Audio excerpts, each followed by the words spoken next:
तारणं नमो सिद्धारणं नमो आयर्याणं नमो वज्रायाणं नमो लोये सव्यसाहुणम् अर्हन्त सिद्ध साहु तिदयं जिणधम वयण पडिमाहु जिणनिलया इदराय नवदेवादिन्तु मे बोहि मंगलम भगवान वीरो मंगलम गौतमो गणी मंगलम कुंद कुंदाद्यो जैन धर्मोस्तु मंगलम सर्वमंगल मांगल्यम सर्वकल्याणकारकम प्रधानम सर्वधर्माणां जैनं जयतु शासनम जैनं जयतु शासनम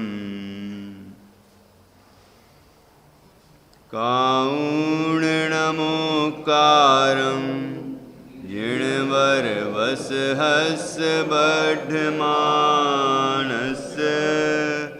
दंसनमग्गं मोक्षां जहाकम्मं समासेन करे नमन जिनवर प्रसव एवं वीर श्री वर्धमान को संक्षिप्त दिगे दर्शन यथाक्रम करूं दर्शन मार्ग का वंदो श्री अरहंत को मन वचन एकतान मिथ्या भाव निवारिके करें सुदर्शन ज्ञान।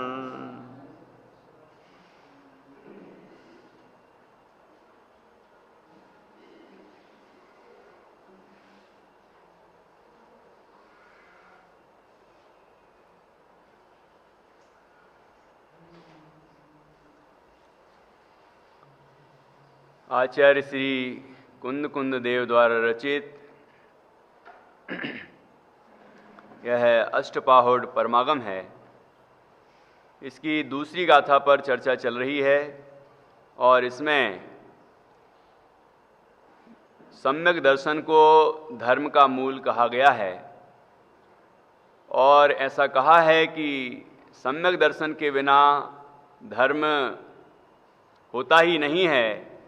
तो जो दर्शन से विहीन है, जो सम्यक दर्शन से रहित है, वह वंदनीय नहीं है, नमस्कार करने योग्य नहीं है, प्रशंसनीय नहीं है, आदरणीय नहीं है।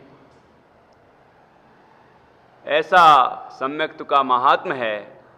पंडित जयचंद जी छाबड़ा जी ने इस पर भाषा वचनिका लिखते हुए दर्शन का क्या स्वरूप है, धर्म का क्या स्वरूप है, अनेक अनेक दृष्टियों से प्रतिपादन किया है। तो वही हम यहाँ पर निरंतर आगे आगे पढ़ रहे हैं, स्वाध्याय कर रहे हैं। पहले हम ये दूसरी गाथा का पाठ करेंगे 3 नंबर पेज और उसके बाद हम चर्चा को आगे बढ़ाएंगे। दंसन मूलो धम्मो उवेठो जिणवरे हिंसे साणम तम सोण सकर्णे दंसनहीनो नवंदिवो सद्धर्मे का है मूल दर्शन जिन वरेंद्रों ने कहा हे कान वालो सुनो दर्शनहीन वंदन योग्य नाम।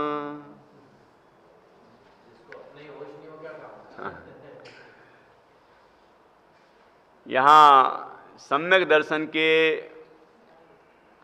अंतरंग निमित्त क्या हैं, बाह्य निमित्त क्या हैं, सम्यक दर्शन की कितने प्रकार हैं, ये सभी चर्चा यहाँ पर आई है।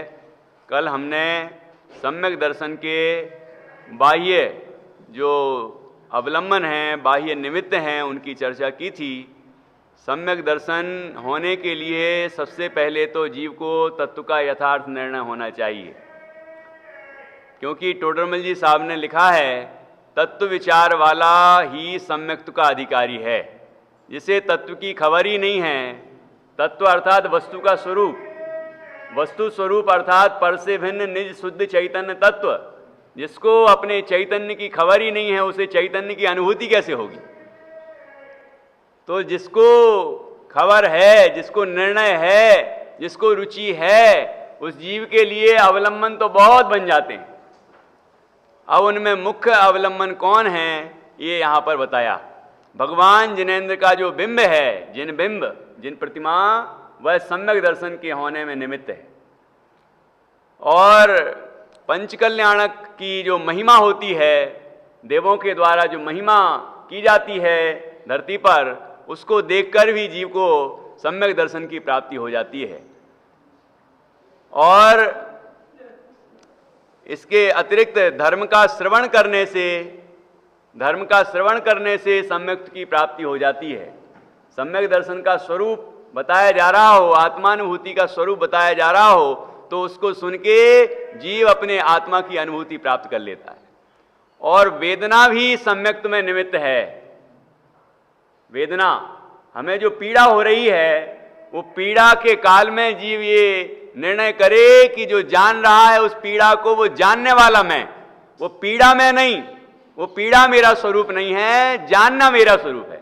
ऐसे जानन स्वभाव को जान ले तो अनुभूति प्रकट हो जाए।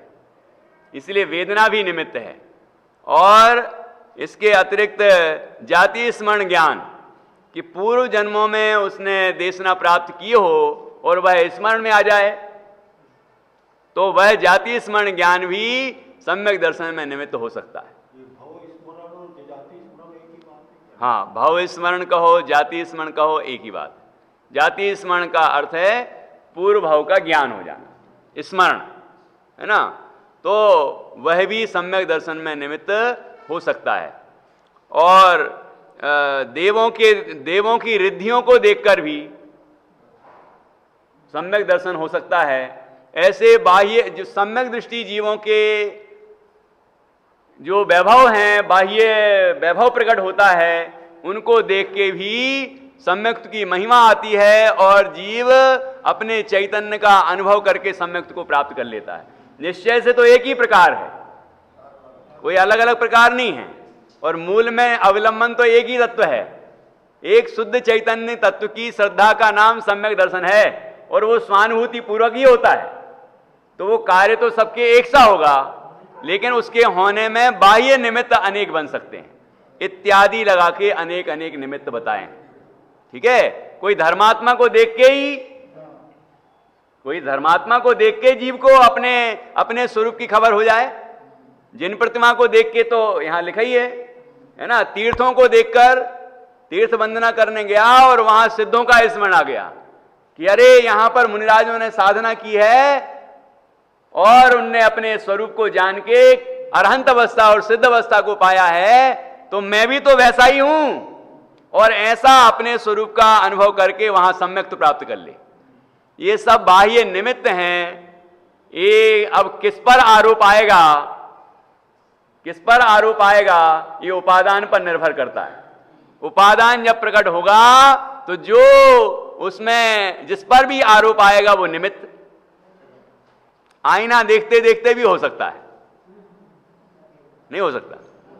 आईना देख रहे हैं, उसमें अपनी शकल देख रहे हैं, और जीव को दिख जाए कि अरे मैं क्या देख रहा हूं, किसमें मुग्ध हो रहा हूं, मैं तो इस देह से पार हूं। और जो दर्पण का उदाहरण है उस तरह से भी कि अरे हमने तो शास्त्र में पढ़ा था कि दर्पण में तो मेरा कुछ है ही नहीं, वो तो दर्पण की स्वच्छता है। ऐसे ही मेरा ज्ञान भी स्वच्छ है, तो सुमासम घोषंतो, इसी में आएगा। ये सूक्त यहाँ है कि शिवभूति मुनिराज को क्या क्या देखकर स्मरण आई गुरु जी की देशना? वो भाव भाषण हो गया कि वो दाल और छिलका अलग अलग है। दाल और छिलके को अलग कर रही थी वो महिलाएं, है ना, नदी के किनारे। हे माँ, ये क्या कर रही हो? कि दाल को छिलके से अलग कर रही हूं, छिलका निकाल के अलग कर रही हूं, है ना। अरे गुरुजी ने तो यही उदाहरण दिया था कि दाल से छिलका, जिस तरह छिलके से दाल भिन्न है, ऐसे ही मैं देहादिक से भिन्न हूं। और उन्हें स्वरूप की अनुभूति हुई। अनुभूति संपन्न तो थे ही, लेकिन वो ऐसे मग्न हुए स्वरूप में कि केवल ज्ञान हो गया। वो निमित्त बन गया कि नहीं बन गया? वो दाल से छिलका। अब बताओ, शोध का भोजन करने वाले ये शोध रहे हों तो शोधते शोधते सम्यक दर्शन नहीं हो सकता क्या? है कि कंकड़ से भिन्न है ये दाना कंकड़ को अलग करते जाते कि नहीं? है, छोड़ने योग्य है। हमारे पूर्वज कोई ऐसे ही थोड़ी थे, बुद्धिमान थे। वहां वो शोध का भोजन शोधते शोधते भी तत्व चिंतन कर लेते थे, पाठ करते थे, ठीक है। और कोई आत्मार्थी हो तो सम्यक दर्शन प्राप्त कर ले। जिस तरह ये है छोड़ने योग्य है और ये अनाज उपादेय है, ऐसे ही ये आश्रवबंध ये हैं और मैं शुद्ध चैतन्य तत्व वो परम उपादेय है। ऐसा कार्य कर सकता। आत्मार्थी के लिए अवलंबनों की कमी नहीं है, आत्मार्थ होना चाहिए। ये बात यहां पर लिखी। ऐसे बाह्य अवलंबन होने पर जीव को मिथ्यात्व प्रकृति का उपशम हो जाए और सम्यक दर्शन की प्राप्ति हो जाती है, तो उसको औपसम्यक सम्यक्त्व कहते हैं। और यदि सम्यक्त्व प्रकृति का उदय हो, दो जो प्रकृतियां हैं, मिथ्यात्व प्रकृति और सम्यक मिथ्यात्व प्रकृति, उनका हो उपशम, उदयाभावी क्षय और सदवस्था रूप उपशम, और सम्यक्त्व प्रकृति का उदय हो उस काल में, तो उस सम्यक्त्व का नाम है क्षयोष्मिक सम्यक्त्व। और यदि कि उन सभी प्रकृतियों का क्षय हो जाए तो वह कहलाता है क्षायक सम्यक्त्व। इस तरह से सम्यक्त्व के 3 प्रकार बताए। अब हम आगे बढ़ते हैं। पेज नंबर 6, दूसरा पैराग्राफ। इस प्रकार अभी बहुत सारी बातों का समाधान इस पैराग्राफ में होने वाला है, बहुत सुंदर है, ध्यान से सुनना। इस प्रकार उपसमाधि होने पर जीव के परिणाम भेद से 3 प्रकार होते हैं। वे परिणाम अति सूक्ष्म हैं, केवल ज्ञान गम्य हैं। इसलिए इन प्रकृतियों के द्रव्य पुद्गल परमाणुओं के स्कंद हैं। वे अति सूक्ष्म हैं और उनमें फल देने की शक्ति रूप अनुभाग है, वह अति सूक्ष्म है। वह छद्मस्त के ज्ञानगम्य नहीं है तथा उनका उपसमादिक होने से जीव के परिणाम भी सम्यक्त रूप होते हैं। वे भी अति सूक्ष्म हैं, वे भी केवल ज्ञानगम्य हैं। तथापि जीव के कुछ परिणाम छद्मस्त के ज्ञान में आने योग्य होते हैं। वे उसे पहचानने के बाह्य चिन्ह हैं। उनकी परीक्षा करके निश्चय करने का व्यवहार है। ऐसा ना हो तो छद्मस्त व्यवहारी जीव के सम्यक्त्व का निश्चय नहीं होगा और तब आस्तिक का अभाव सिद्ध होगा, व्यवहार का लोप होगा। यह महान दोष आएगा। इसलिए बाह्य चिन्हों को आगम, अनुमान तथा स्वानुभव से परीक्षा करके निश्चय करना चाहिए। क्या कह रहे हैं? ये 3 परिणामों की बात की थी ना, करण परिणाम 3 होते हैं, है ना। करण लब्धि में 3 परिणाम होते हैं, अधा प्रवृत्तिकरण, अपूर्वकरण, अनिवृत्तिकरण, ये 3 परिणाम होते हैं। तो ये सम्यक्ति को दिखते होंगे, सम्यक्त के सन्मुख वाले को तो दिखते ही होंगे, क्योंकि उसको तो हो ही रहे हैं। सम्यक्त के सन्मुख वाले को 5 लब्धियों में, करण लब्धि में जिसने प्रवेश किया होगा, उसको तो दिखते ही होंगे ना। वो अति सूक्ष्म है, केवल ज्ञानगम्य है, उसको ज्ञात नहीं होते। वो परिणाम उसको ज्ञात नहीं होते। ठीक है, क्या क्या होता है देखो।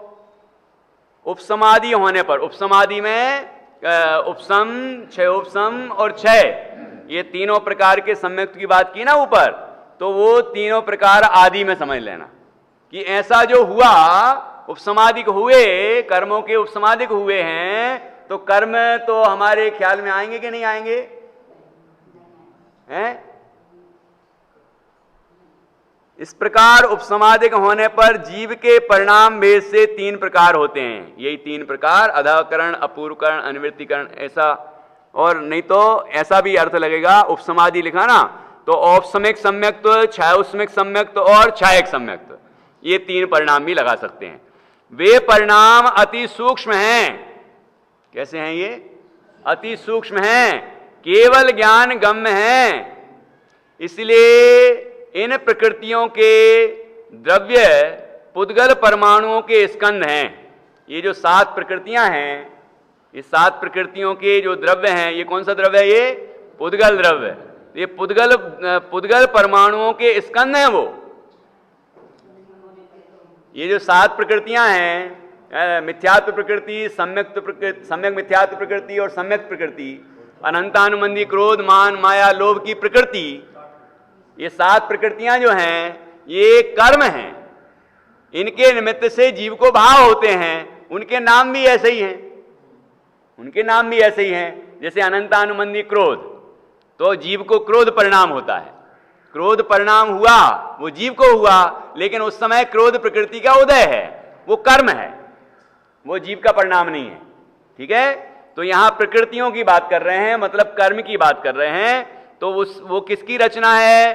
कि वो पुद्गल परमाणुओं के स्कंध हैं। वे अति सूक्ष्म हैं। कैसे हैं वे? तो हमें दिखेंगे कि नहीं दिखेंगे? और उनमें फल देने की शक्ति रूप अनुभाग है। प्रत्येक प्रकृति में, है ना, अनुभाग शक्ति होती है ना, फल देने की शक्ति। तो वो जो अनुभाग है वो तो दिखेगा कि नहीं? वह अति सूक्ष्म है, वह छद्मस्त के ज्ञानगम्य नहीं है। अब जो चीज हमारे ज्ञानगम्य नहीं है उसको हमें जानना है, या जो हमारे ज्ञानगम्य है उसको जानना है? जो ज्ञानगम्य है, शुद्ध चैतन्य तत्व, उसको जानना है, उसका अनुभव करना है। उसका आनंद भी ज्ञानगम्य है, उसका अनुभव, उसका वेदन वो ज्ञानगम्य है, हमें अनुभव होता है। ठीक है ना?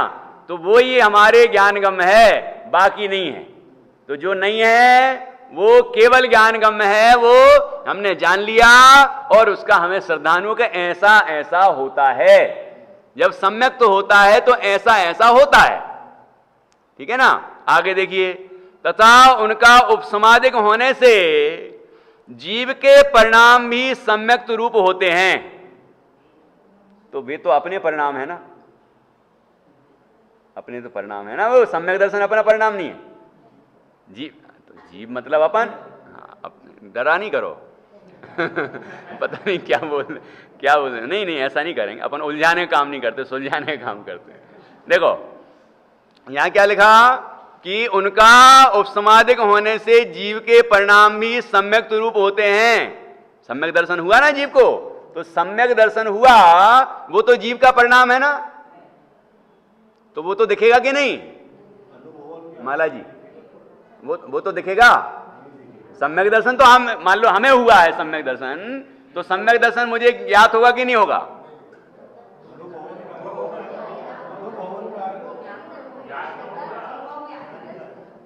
अब भाई पंडित जी लिख रहे हैं, पंडित जयचंद जी छाबड़ा जी लिख रहे हैं, क्या लिख रहे हैं देखो, कि वे जीव के परिणाम भी उनका उपसमाधिक होने से, कर्मों का उपसमाधिक होने से जीव के परिणाम भी सम्यक रूप होते हैं। वे भी अति सूक्ष्म हैं, वे भी केवल ज्ञानगम्य हैं। देखो सूक्ष्म का तात्पर्य क्या, ये अपन रहस्यपूर्ण चिट्ठी में समझ चुके हैं। ये करणानी योग का जो विषय है वो केवल ज्ञानगम्य होने से सूक्ष्म है। यहां पर गुरुदेव श्री जो सूक्ष्म है, सूक्ष्म कहते हैं, वो अध्यात्म के विषय को भी कहते हैं। वहां उपयोग सूक्ष्म करने की प्रेरणा है कि उपयोग को सूक्ष्म करें, मतलब एकाग्र करें। उस दृष्टि से वो कहते हैं। लेकिन जो सूक्ष्म आगम में कहा गया है वो सूक्ष्म किस विषय को कहा गया है? जो कर्णानियों का विषय है, जो केवल ज्ञानगम्य विषय है उसको कहा गया। तो यहां पर जो सूक्ष्म शब्द का प्रयोग है वो यह है, केवल ज्ञानगम्य विषय है और छदमस्तों के ज्ञात नहीं होता। छदमस्त अर्थात छद में स्थिता इति छदमस्ता, जो ज्ञानावरण और दर्शनावरण से सहित है, उनके क्षयोपशम से युक्त है, वह छदमस्त है। मतलब जिसको चौथे गुणस्थान से 12वें गुणस्थान तक, वैसे तो नीचे वाले भी छदमस्त ही हैं, लेकिन उनकी बात मोक्ष मार्ग में नहीं हो रही है ना। यहां सम्यक्त का प्रकरण है, तो सम्यक्त की बात हो रही है, मतलब चौथे गुणस्थान से 12वें गुणस्थान तक की मुख्यता से बात है, वो छदमस्त हैं। ठीक है, तो यहां कह रहे हैं कि वे जो परिणाम हैं वे भी अति सूक्ष्म हैं, वे भी केवल ज्ञानगम्य हैं। तो लोग कहने लग जाते हैं अब मुझे सम्यक दर्शन हो गया होगा, तो वो तो एक समय का होता है, एक समय की पर्याय है। सम्यक दर्शन हो गया होगा, छूट गया होगा, है ना, हमें पता ही नहीं चला होगा। भाई ऐसा भी तो हो सकता है कि नहीं? हो सकता है क्या? ये अति सूक्ष्म है, हमें तो पता ही नहीं चलता है। अब दूसरी बात, इसके जो बाह्य चिन्ह बताएंगे ना, वो उससे समझ में आएगा क्या क्या होता है। ये सम्यक तो ज्ञात नहीं होता, सम्यक तो श्रद्धा गुण की पर्याय है और वो हमें ज्ञात नहीं होती। लेकिन सम्यक के काल में जो जो होता है वो सब ज्ञात होता है। ठीक है ना, इसलिए भ्रम नहीं पालना है। सम्यक तो हो गया होगा, ऐसे एक बोले हमसे ये सम्यक दर्शन हमें हो गया होगा और छूट गया होगा, है तो पता ही नहीं चला हमें। इस सम्यक दर्शन, पहली बात तो उपसम सम्यक दर्शन भी हो तो अंतर मुहूर्त तक रहता है, एक समय का तो रहता नहीं कि एक समय हुआ और छूट गया, तो पहले ही वो आगम संबंधी भूल हो गई। और जिसको ऐसी भूल है उसको तो अब क्या कहें, लेकिन अंतर मुहूर्त काल तक तो रहेगा, यथा योग्य अंतर मुहूर्त है, मतलब एक पौना सेकंड भी रहेगा भले ही, लेकिन वो ख्याल तो आएगा कि नहीं। लेकिन सम्यक तो पर्याय हमारा विषय नहीं है, सम्यक दर्शन की जो पर्याय है वो हमारा विषय नहीं है। तो क्या कैसे पता चले कि सम्यक दर्शन हुआ कि नहीं हुआ, वो भी बताया है यहां, बताया कि नहीं। तो पहले तो ये निर्णय कर लें कि सम्यक की पर्याय जो है वो केवल ज्ञान गम्य विषय है, इसलिए अति सूक्ष्म है, वो छदमस्त को ख्याल में नहीं आती है। सम्यक दृष्टि को सम्यक तो ख्याल में नहीं आता है, मतलब सम्यक दर्शन की पर्याय ख्याल में नहीं आती। सोच लेना, अभी आगे बढ़ेंगे तो समझ में आएगा फिर क्या क्या होता है ना। यहाँ जो बात चल रही है वो दूसरे जीव की अपेक्षा चल रही है कि स्वयं की? सबकी अपनी भी बात है। अपना सम्यक्त भी अपन को ख्याल में थोड़ी आएगा, अपनी पर्याय भी तो सूक्ष्म है, वो केवल ज्ञानगम है। फिर कैसे पता चले कि सम्यक दर्शन हुआ कि नहीं हुआ, वो भी बताया यहाँ। ये अपनी भी पर्याय की बात है, दूसरे की पर्याय तो अपन को ख्याल में ही नहीं आए। दूसरे की तो जो बाह्य चिन्ह बताए हैं वो भी आएंगे ख्याल में, लेकिन मुश्किल से आएंगे, उसका भी वर्णन है नीचे, ठीक है ना। लेकिन अपनी पर्याय जो है सम्यक दर्शन पर्याय, श्रद्धा गुण की जो पर्याय है उसकी बात कर रहे हैं, ज्ञान गुण की पर्याय की बात नहीं कर रहे हैं, चारित्र गुण की पर्याय की बात नहीं कर रहे हैं, श्रद्धा गुण की पर्याय की बात कर रहे हैं। आनंद की बात भी नहीं कर रहे हैं, श्रद्धा गुण की पर्याय की बात कर रहे हैं कि श्रद्धा गुण की जो पर्याय है सम्यक्त रूप, वो छदमस्त को ज्ञात नहीं होती, केवल ज्ञानगम्य है, अति सूक्ष्म है। अब देखो फिर कैसे पता चलता है। तथापि फिर भी ये सब सूक्ष्म है, सूक्ष्म है, सूक्ष्म है ना, तो फिर ख्याल में कैसे आए कि हुआ है कि नहीं हुआ है।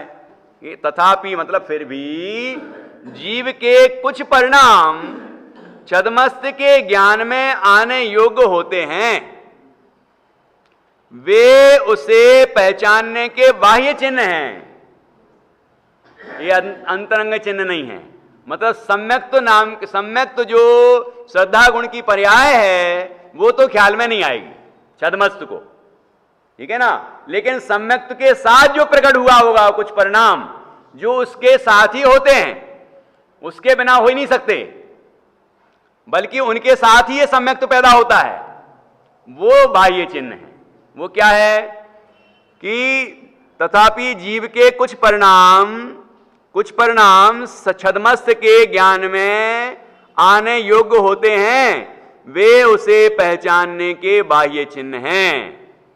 उनकी परीक्षा करके निश्चय करने का व्यवहार है। ऐसा ना हो तो अभी बाद में पढ़ेंगे। क्या कहा यहां पर कि बाह्य चिन्ह कौन से हैं जो सम्यक्त के साथ कुछ परिणाम होते हैं, वो कौन से होते हैं? जो रहस्यपूर्ण चिट्ठी में हमने पढ़ा कि स्वानुभूति प्रकट होती है। स्वानुभूति श्रद्धा गुण की पर्याय है क्या? कौन से गुण की पर्याय है स्वानुभूति? अनुभूति कौन से गुण की पर्याय है?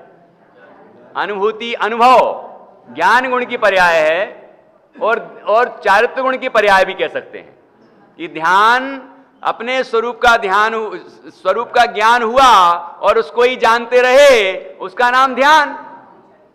ठीक है ना? वो रमणता हुई ना, रमणता, तो चारित्र्य गुण की पर्याय भी है। वो वहां श्रद्धा गुण की पर्याय भी है, लेकिन वो ख्याल में नहीं आएगी। वो उस समय जब स्वानुभव प्रकट हुआ तो जीव को क्या हुआ कि उसे वेदन हुआ, उसे आत्मा का वेदन हुआ, तो आत्मा दिखा क्या? ये तो अपन पढ़े आए ना रहस्यपूर्ण चिट्ठी में कि आत्मा परोक्ष है, उसके लिए प्रदेश परोक्ष है। आत्मा ज्ञात हुआ लेकिन परोक्ष रूप से ज्ञात हुआ। ऐसा नहीं कि ज्ञात ही नहीं हुआ, ज्ञात हुआ।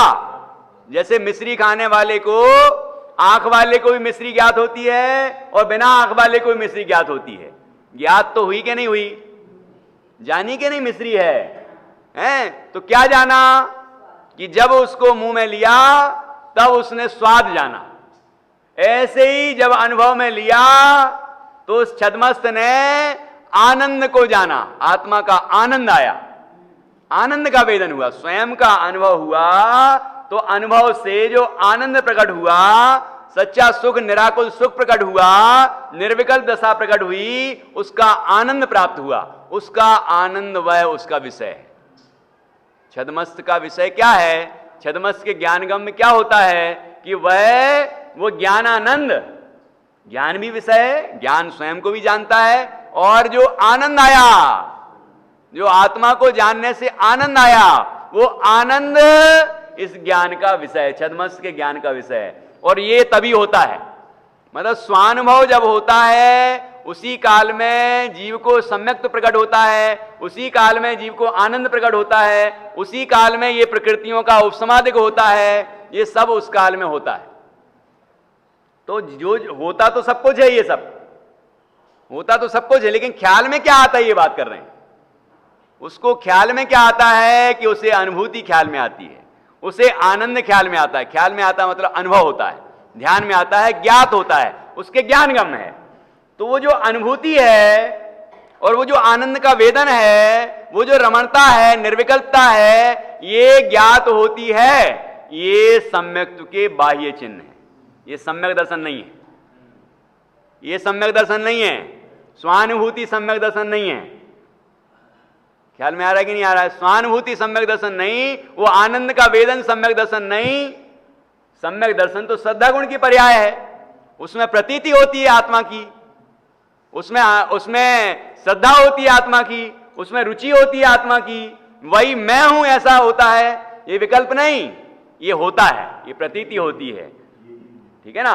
जैसे किसी ने रसगुल्ला खाया, ठीक है, तो रसगुल्ला खा के उसको स्वाद आया और उसको अच्छा लगा, है ना, आनंद आया उसको, और साथ में क्या हुआ, ये प्रतीति हुई कि ये बड़ा बढ़िया स्वादिष्ट रसगुल्ला है, ये प्रतीति हुई, विश्वास हुआ, है ना। तो उसी काल में सारी चीजें हुई ना, लेकिन अनुभव क्या हुआ इसको? वो स्वाद का जो अनुभव हुआ, मिठास का जो अनुभव हुआ, बस वो ज्ञात हुआ है, और उससे इसको आया आनंद, विषयानंद, कि वो आनंद आया, तो वो आनंद भी ख्याल में आया। लेकिन जो उसको भासित हुआ कि ये बढ़िया है ना, मीठा है, मतलब भासित होना, मतलब प्रतीति होना, प्रतीति तो ख्याल में नहीं आती। उसको उसका ज्ञान होता है स्वाद का, और उसका आनंद आता है, उसका ज्ञान होता है, लेकिन प्रतीति का ज्ञान नहीं होता। तो यहां यहां पर ऐसे ही आत्मा की प्रतीति होती है, उस काल में क्या क्या होता है कि अनुभूति होती है, आनंद का वेदन होता है, ठीक है ना। तो आनंद का जो वेदन होता है वो ख्याल में आता है, वो ज्ञानगम्य है, छद्मस्त के ज्ञानगम्य है। तो वो जो जो जो कुछ हुआ है वो सब सम्यक्त्व के बाह्य चिन्ह हैं, सम्यक्त्व की मूल प्रॉपर्टी नहीं है वो, क्योंकि सम्यक्त्व तो श्रद्धा गुण की पर्याय है, वो उसका वो बाकी जो चीजें हुई वो दूसरे गुणों की हुई हैं। आत्मा को जानना हुआ है वो ज्ञान गुण में, ठीक है, रमणता हुई है वो चारित्र गुण में, आनंद हुआ है वो सुख गुण है, ठीक है ना। ज्ञान ने ये सब जाना, ये ज्ञान गुण है। लेकिन जो प्रतीति हुई है, वो प्रतीति जो हुई है वो यथार्थ प्रतीति, वो सम्यक्त्व है, और उसे ज्ञान नहीं जान पाता, छद्मस्त का ज्ञान, ठीक है ना, उस सम्यक्त्व को नहीं जान पाता, क्योंकि वो अति सूक्ष्म है, वो परिणाम अति सूक्ष्म है, केवल ज्ञानगम्य है, ठीक है। देखो यहां लिख रहे हैं कि तथापि जीव के कुछ परिणाम छद्मस्त के ज्ञान में आने योग्य होते हैं, वे उसे पहचानने के बाह्य चिन्ह हैं। मतलब जीव के अंदर ही जो अनंत गुण हैं, उसमें एक गुण का जो कार्य है उसकी अपेक्षा अन्य गुण का कार्य वो बाह्य है। जैसे श्रद्धा गुण का कार्य है तो श्रद्धा गुण का काम है वो उसका है, लेकिन उसके बाद ज्ञान गुण का काम है, वो ज्ञान गुण का है, वो श्रद्धा गुण का काम नहीं है। चारित्र गुण का जो काम है वो चारित्र गुण का है, श्रद्धा गुण का नहीं है, ठीक है ना। तो ये इस तरह से अपने इन गुणों की भी अपनी अपनी शक्ति है, अपनी अपनी पर्याय है, अपनी अपनी तत्समय की योग्यता है, भले ही वो अभेद रूप से एक वस्तु रूप हैं, एक वस्तु रूप हैं, लेकिन सबके गुण, सब गुणों की अलग अलग पर्याय हैं, अलग अलग स्वरूप है उनका, ठीक है ना। तो अब एक गुण से हम दूसरे गुण को पहचानते हैं, तो वो जो जिससे पहचाना गया है वो पहचान जो है वो बाह्य चिन्ह है, ठीक है ना, वे उसे पहचानने के बाह्य चिन्ह हैं। अब यहां क्या कहते हैं, उनकी परीक्षा करके उसका परीक्षण कर लें कि ऐसा हुआ है कि नहीं हुआ। निश्चय करने का व्यवहार है, यहां निश्चय मतलब क्या, निर्णय करने का व्यवहार है ना। उनकी परीक्षा करके ऐसा निर्णय करने का ये व्यवहार है, मतलब ऐसा कार्य है, एक किया जाता है, इस तरह काम किया जाता है, ऐसा उनकी परीक्षा करके निश्चय करने का व्यवहार है। और यहां कह रहे हैं ऐसा ना हो तो क्या होगा, ऐसा ना हो तो छद्मस्त व्यवहारी जीव के सम्यक्त्व का निश्चय नहीं होगा और तब आस्तिक्य का अभाव होगा, व्यवहार का लोप होगा, यह महान दोष आएगा। क्या होगा, तो फिर पता कैसे करें कि ये जीव सम्यक दृष्टि है कि मिथ्या दृष्टि है, कि वो ये बाह्य चिन्ह है ना, इससे पता लगेगा कि वो सम्यक दृष्टि है कि मिथ्या दृष्टि है ना। अपनी तो बात है ही, अपन को तो ये हुआ है, आनंद का वेदन हुआ, आत्मा की अनुभूति हुई, निर्विकल्प दशा हुई, है ना, तो अपन को हुआ, ये तो निर्णय खुद को हो ही जाता है, इसके लिए कोई कुछ करने की जरूरत थोड़ी है। लेकिन ये दूसरे को भी यदि हुआ है तो ये चिन्हों से ही पहचाना जा सकता है, और भी बताएंगे अभी बाह्य चिन्ह, है ना, और भी अभी हाव भाव और बहुत सारी चीजें बताएंगे दूसरे का परखने के लिए।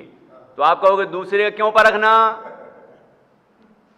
दूसरे का क्यों परखना, तो ये लिखा है ना क्यों परखना, कि ऐसा ना हो तो छद्मस्त व्यवहारी जीव के सम्यक्त्व का निश्चय नहीं होगा और तब आस्तिक्य का अभाव होगा। ये आस्तिक्य का अभाव, ये अपने प्रति भी है, दूसरे के प्रति भी, आस्तिक्य है ना, उसकी आस्था मतलब श्रद्धा, उसका अभाव हो जाएगा, व्यवहार का लोप होगा, यह महान दोष आएगा। कि जब निश्चय तो क्या हुआ कि श्रद्धा गुण में सम्यक्त्व पर्याय प्रकट हुई, ये उसका काम है, उसका स्वरूप है, लेकिन उसके अलावा जो कुछ है वो सब व्यवहार से आरोप आएगा कि श्रद्धा जब सम्यक दर्शन होता है तो ऐसा ऐसा होता है,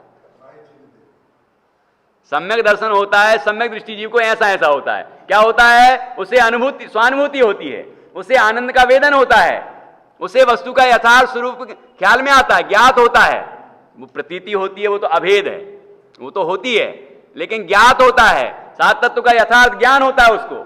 ये ज्ञान की बात नहीं कर दी, देवशास्त्र गुरु का यथार्थ ज्ञान होता है उसको, यथार्थ श्रद्धान होता है उसको ये 8 अंग होते हैं, 25 दोषों से रहित होता है, प्रसम, संवेग, आस्तिक और अनुकंपा भी होते हैं।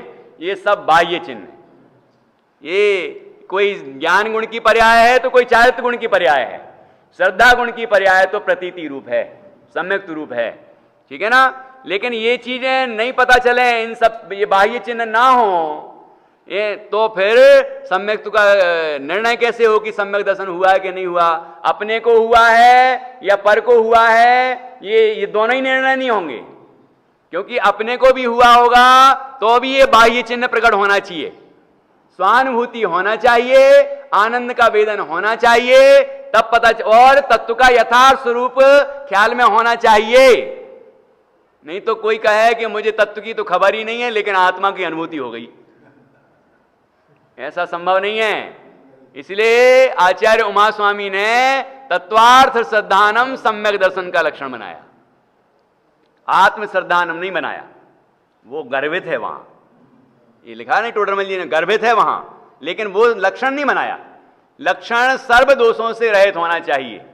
तो तत्वार्थ श्रद्धानम सम्यक दर्शनम, ये सम्यक्त्व का निश्चय लक्षण है। वो भी उसको दो तरह से देख सकते हैं, जब भेद करके देखेंगे तो व्यवहार, और जब अभेद करके देखेंगे तो निश्चय।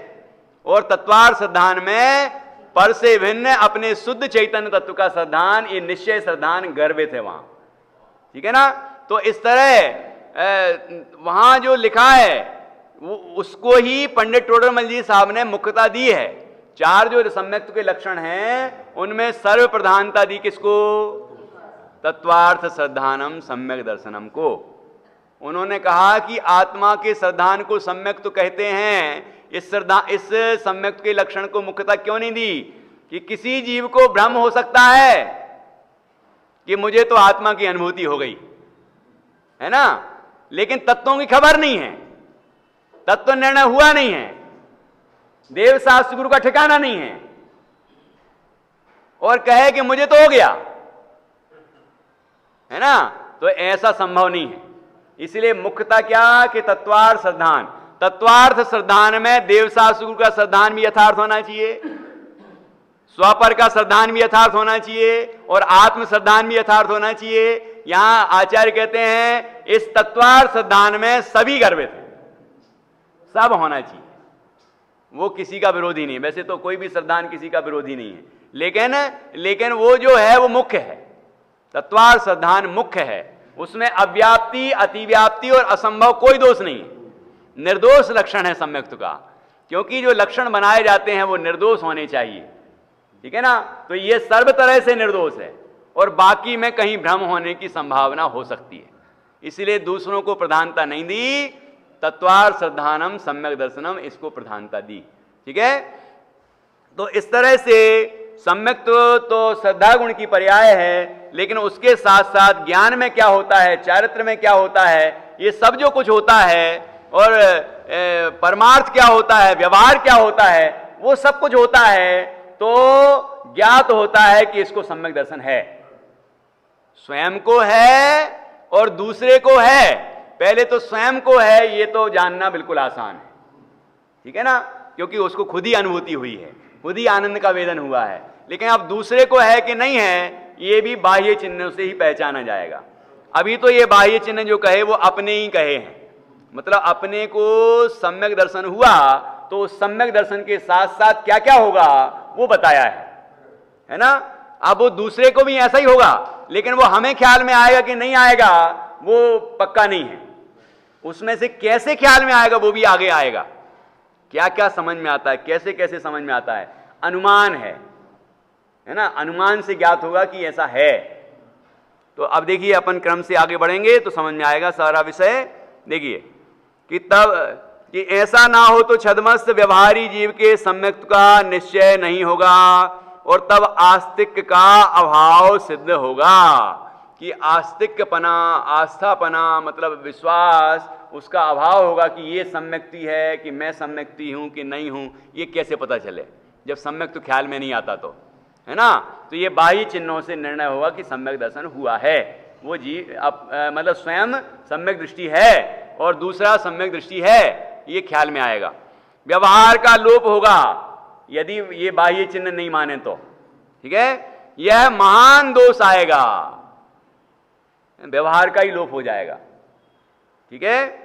इसलिए बाह्य चिन्हों को आगम, अनुमान तथा स्वानुभव से परीक्षा करके निश्चय करना चाहिए। 3 बातें लिख दी। कौन कौन सी 3 बातें लिखी? आगम से। अब कोई कहे आगम से भले ही ना मिले, मुझे तो हुआ है, कभी नहीं हो सकता। आगम में जैसा आत्मा का स्वरूप लिखा है और जैसे बाह्य चिन्ह लिखे हैं, जो जो प्रक्रिया बताई है उस तरह ना हो तो हो ही नहीं सकता, ठीक है ना। वो आगम से मेल ना खाए, उत्तर माला से नहीं मिल रहा मेरा उत्तर, गलत है ना। तो यहां आगम से मिलान होना चाहिए।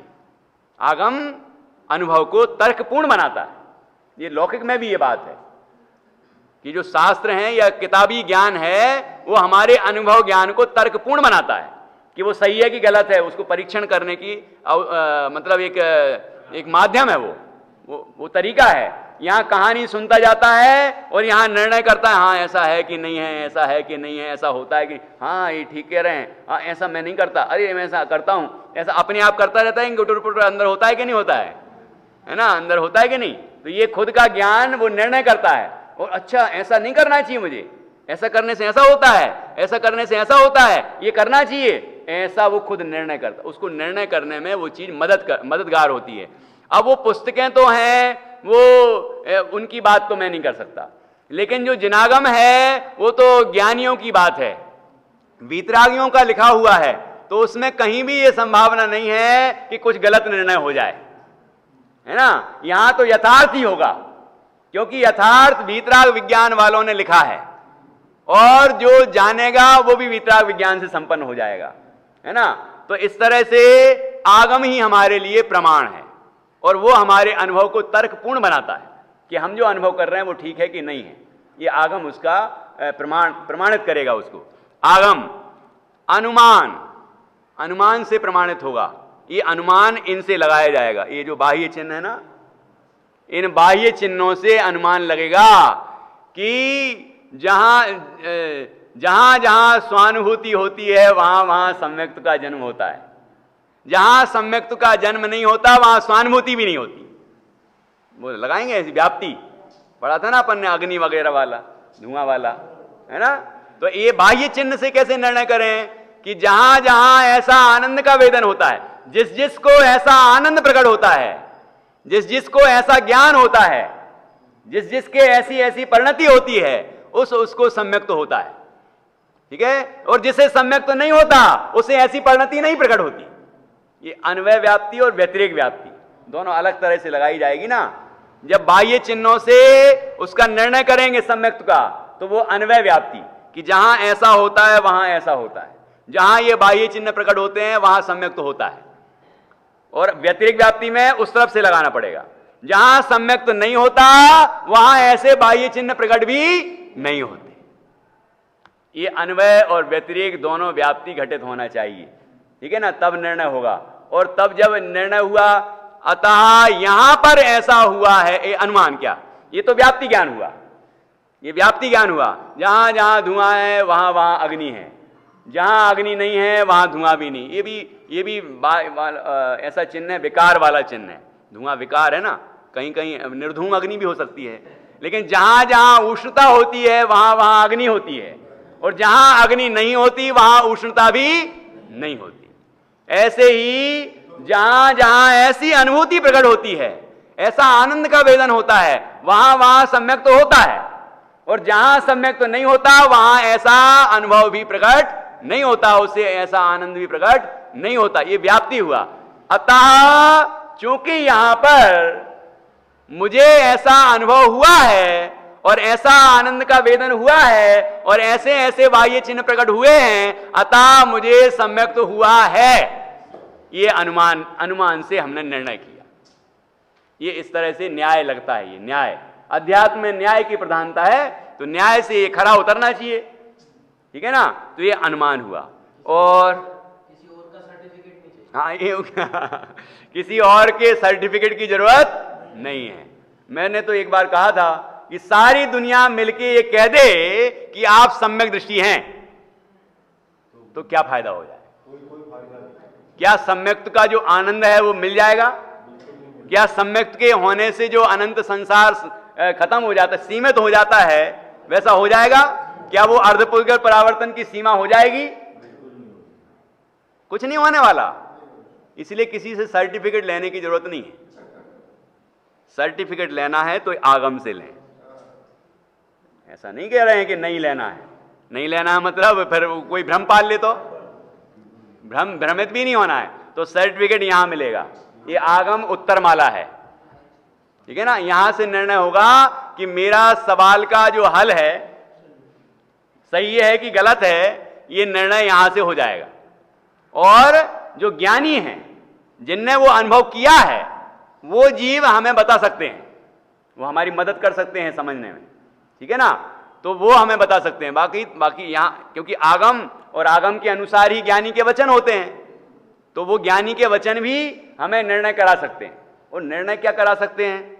जब हमें हुआ है तो दूसरे को निर्णय कराने की क्या जरूरत है? जिसको हुआ है उसको किसी से सर्टिफिकेट लेने की जरूरत क्या है? तो हमें नहीं है जरूरत, है ना। हमें क्योंकि खुद हुआ है और आगम से मिल रहा है सब। मतलब जैसा आगम से निर्णय किया था, सविकल्प से निर्णय किया था, वैसे ही निर्विकल्प अनुभव में आया है, तो उसे सर्टिफिकेट की जरूरत क्या है? तो स्वयं को तो नहीं है। और स्वयं को लेना कौन चाहता पता है?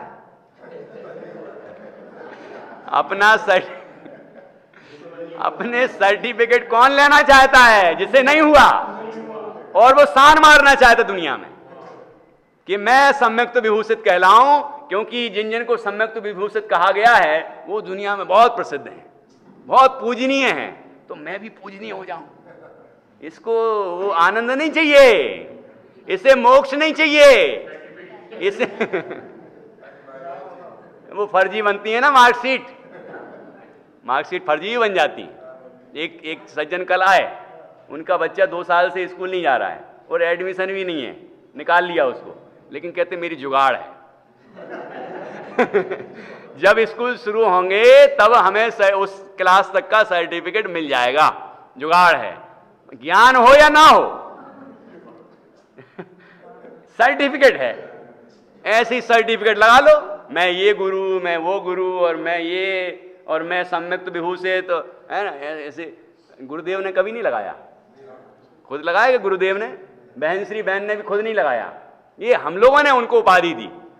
हमने जो श्रोताओं ने, उनके अनुयायियों ने जो अनुभव किया और उनके द्वारा जो रहस्य उद्घाटन हुआ, उससे हमने जो निर्णय किया, उससे हम लोग उनकी महिमा गाते हैं।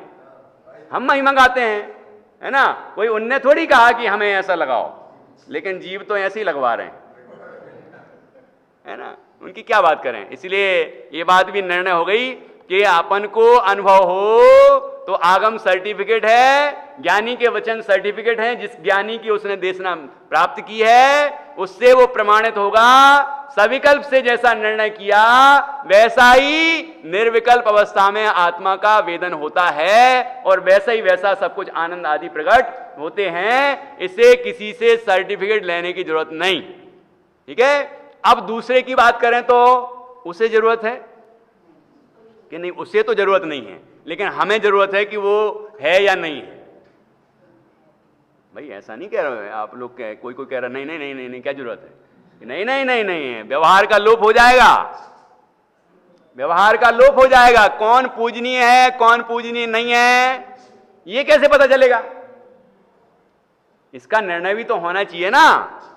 किसको हम ज्ञानी माने, किसकी देशना को ज्ञानी की देशना माने, किसका हम सत्संग करें, ये कैसे निर्णय हो?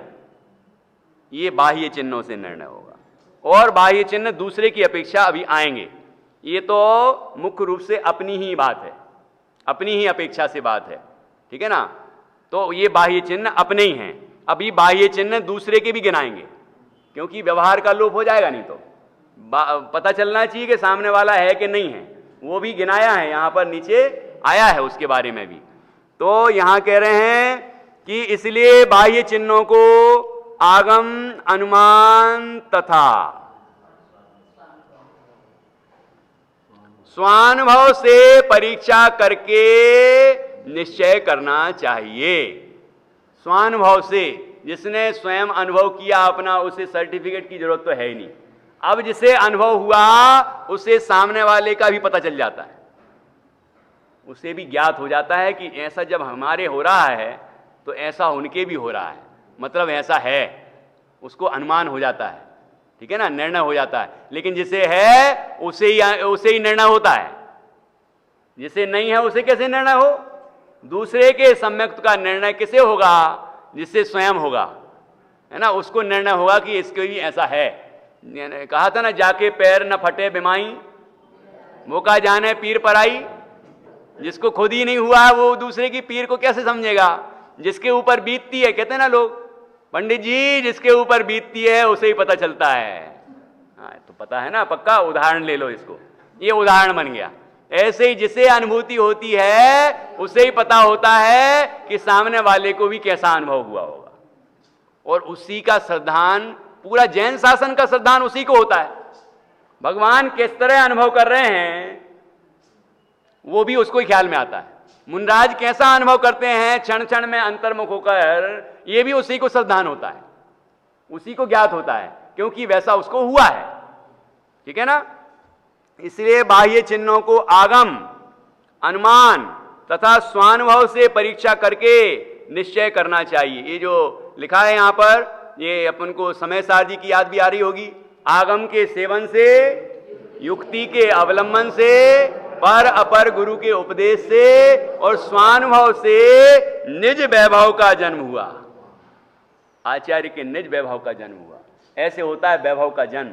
ये प्रक्रिया होना चाहिए। 4 पॉइंट यहां उसको संक्षेप में 3 में लिखा है वही, है ना, उसी को संक्षेप में 3 में लिखा है। अब किसी को आगम का सेवन ही नहीं है और अनुमान लगाया जा रहा है, कैसे काम बनेगा? है, और जिसको आगम का सेवन है, अनुमान है, लेकिन स्वानुभव नहीं है, तो कैसे ख्याल में आएगा? इसलिए ये सारी प्रक्रिया होना चाहिए। आगम, अनुमान तथा स्वानुभव से परीक्षा करके निश्चय करना चाहिए।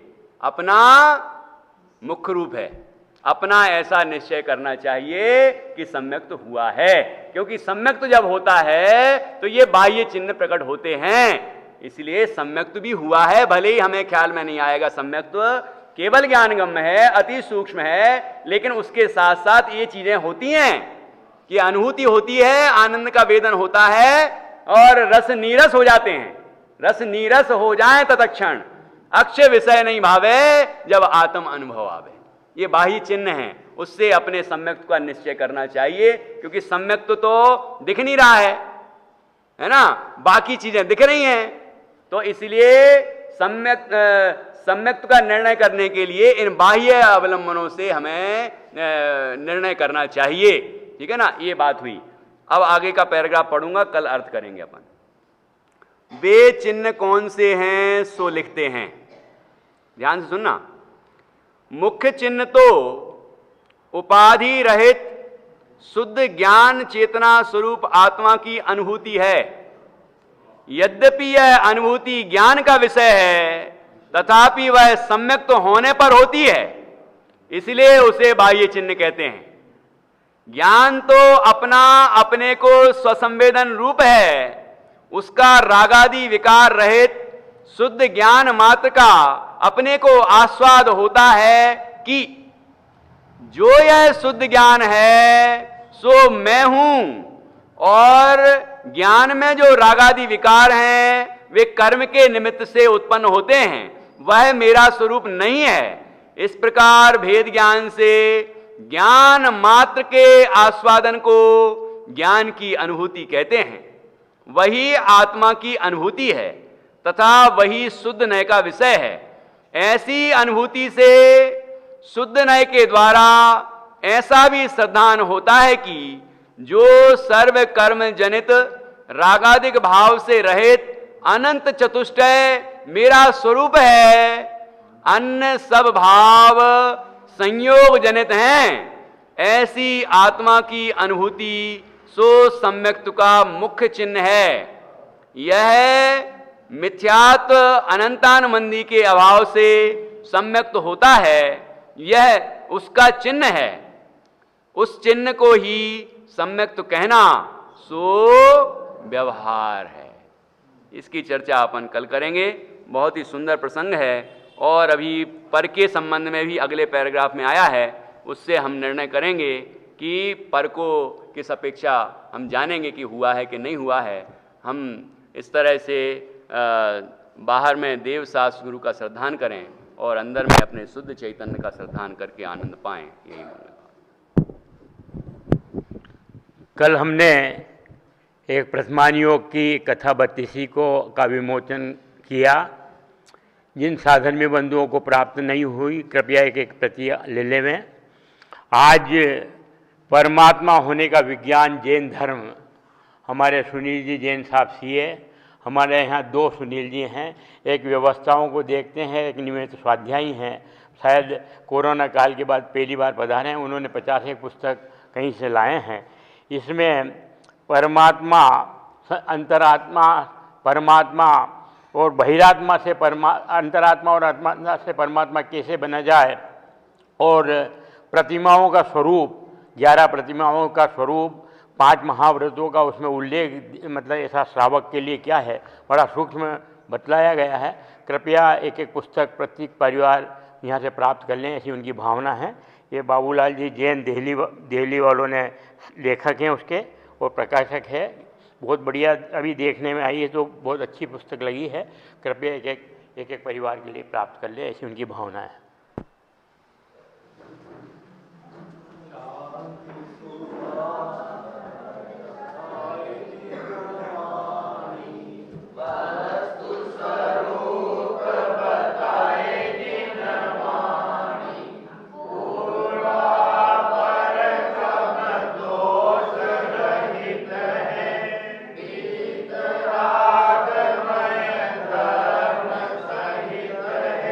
पर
तथा